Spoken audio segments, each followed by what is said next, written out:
عدیل بڑائی صاحب، آپ کی جانب آتے ایک تو معاملہ انتخابات کا جس پر بات ہو ہی رہی ہے، لیکن جو بات سابق صدر آصف علی زرداری صاحب کر رہے ہیں کہ پاکستان گولڈن باسکٹ ہے، میں مساق معیشت پر بات کرنے اور دستخط کرنے کے لیے تیار ہوں۔ اس کے علاوہ ایک جو بن رہا ہے معاشی بحالی کے پلان بی کے طور پر ایک اسپیشل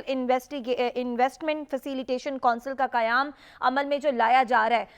اگر ہمیں سی پیک جیسا منصوبہ بھی معاشی استحکام نہیں دے سکا تو یہ جو نیا پلیٹ فارم ہے، اس نئے پلیٹ فارم سے پاکستان معاشی طور پر کتنا مضبوط ہو سکتا ہے؟ جی عدیل، یہ جو پاکستان کو معاشی استحکام دینے کی طرف قدم اٹھایا گیا ہے، کتنا فروٹفل ثابت ہوگا یہ؟ دیکھیں، سب سے پہلے تو آپ نے جو پوچھا کہ اگر سی پیک ہمیں معاشی مسائل سے نہیں نکال سکا، دیکھیں سی پیک میں تو ابھی اس کی صرف ایک سٹیج پہ عمل درآمد ہوا ہے۔ ابھی تو انفراسٹرکچر پہ کام ہوا، انرجی کے پروجیکٹس پہ کام ہوا۔ اس میں جو اس کا اصل فیز ہے وہ تو ہمارے سیاستدانوں کی وجہ سے اور معیشت پہ سیاست کی وجہ سے اور سی پیک پہ بھی خود کریڈٹ لینے کے چکر میں اور ظاہر ہے سیاست کی، تو اس کی وجہ سے اس کے وہ اثرات وہ ملیں گے ضرور انشاءاللہ ہمیں، لیکن وہ ابھی تک سامنے نہیں آئے۔ لیکن اب جو یہ پلان ہے، یہ سی پیک سے کہیں بڑا پلان ہے، یہ پاکستان کی قسمت بدل سکتا ہے اور واقعی اس وقت چارٹر آف اکانومی کی ضرورت ہے۔ مسئلہ یہ ہے کہ ہمارے ملک میں کوئی سرمایہ کار کیوں آئے جب وہ یہ دیکھے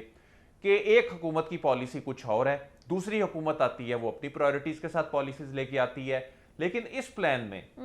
ریاست خود گارنٹر بن رہی ہے۔ یہی اور چونکہ ریاست کی ایک کریڈیبلٹی ہے، ادارے کی کریڈیبلٹی ہے، اس کی آنرشپ فوج لے رہی ہے اور تبھی سرمایہ کاری آئے گی۔ اور 5 ملک سرمایہ کاری کے حوالے سے وہ گرین سگنل دے چکے ہیں۔ لیکن مسئلہ کیا ہوتا ہے، یہ سرمایہ کاری تو گزشتہ کئی برسوں میں آ جانی چاہیے تھی، مسئلہ صرف وہی پولیٹیکل انسرٹینٹی اور پالیسیوں کا تسلسل نہ ہونا ہے۔ اب اس وقت ہمارا جو دیکھیں، ہم اس وقت $1 ارب کے لیے ہم کس طرح اپنے دوست ممالک کو زحمت دے رہے ہیں، IMF کے پروگرام میں ناک کی لکیریں نکل رہی ہیں،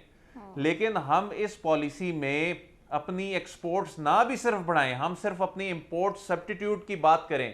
تو سال کی $6-7 ارب کی تو جو ہم یہ جو فوڈ کی امپورٹ کرتے ہیں، ہمارے جو فوڈ آئٹمز ہیں اس سے بچ جائیں۔